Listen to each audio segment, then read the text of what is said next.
How do you want to be remembered? When we look back on everything we leave behind, will people remember us and say we made a difference? For those who see the world as it is today and dream of what it could be tomorrow, a single step has the potential to spark a generation of change. Because legacy isn't always what you leave behind. It's what you build looking forward.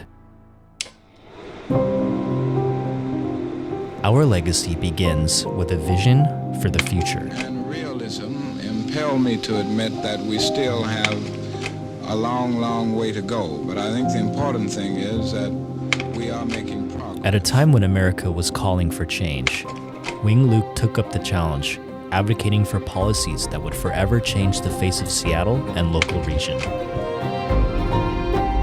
Wing's dedication to bridging divides and speaking out against injustice paved the way for progress and showed us that when we work together, change is possible. That the richness in life comes from having contact with people of all ages and all experiences and all backgrounds. And it seems to me that perhaps this is the missing ingredient in our society, one of the things that I think keeps our society from being completely meaningful.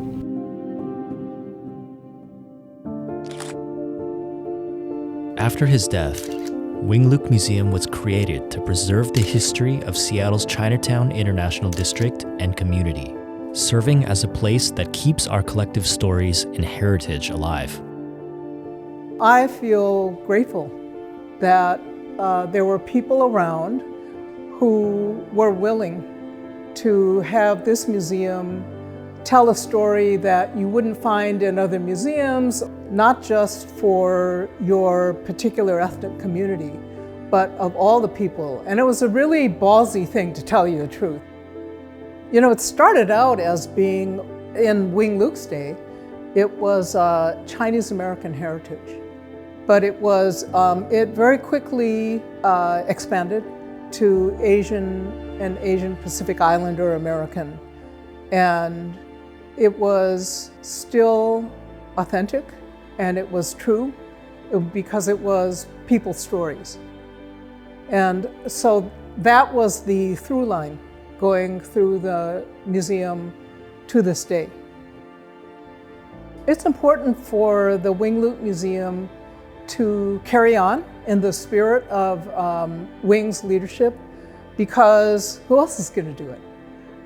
And also, as a museum, you can connect with people, not just their brains or not just the written word, but the way people feel.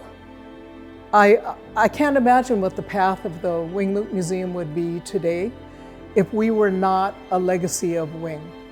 He was a leader like no other, and so it is no accident that the Chong Luke Museum became a museum like no other.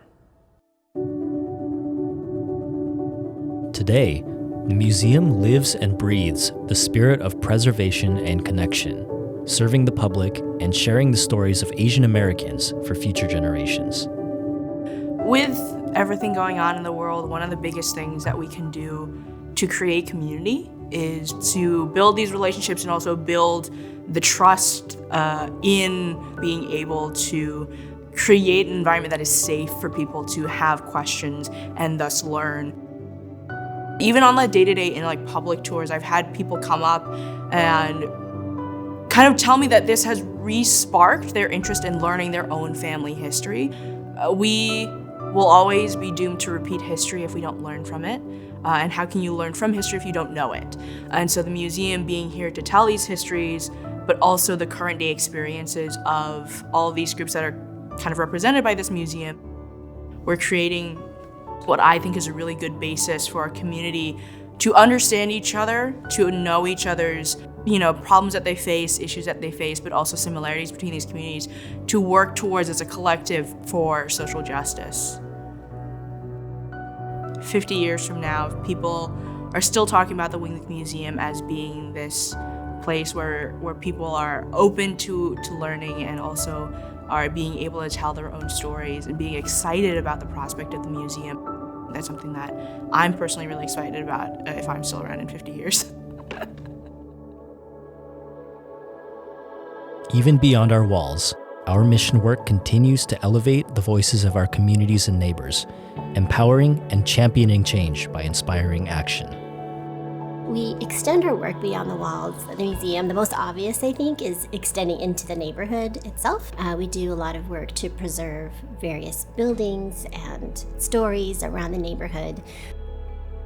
But we also partner across the region, advocating for policies and legislation that support not only AA and HPI, but other BIPOC communities as well.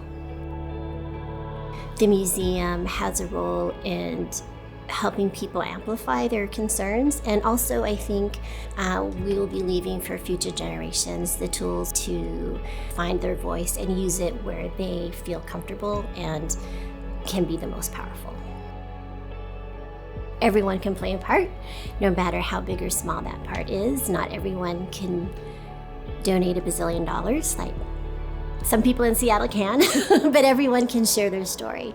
Everyone can learn about other people's stories, and I think big and small ways, everyone can find a way to be part of the museum.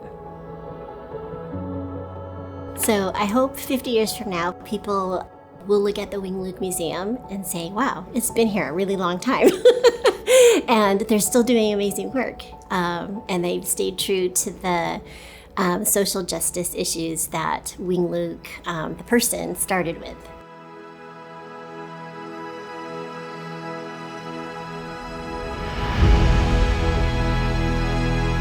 The legacies we leave behind are more than memories of days long past. They're the roadmap, compass, and message to future generations that say, you matter, you belong. Our legacy is the story of how one small act of courage to stand up and be heard became a voice and home for generations of Asian American stories. When people look back on what we've built, how do you want to be remembered?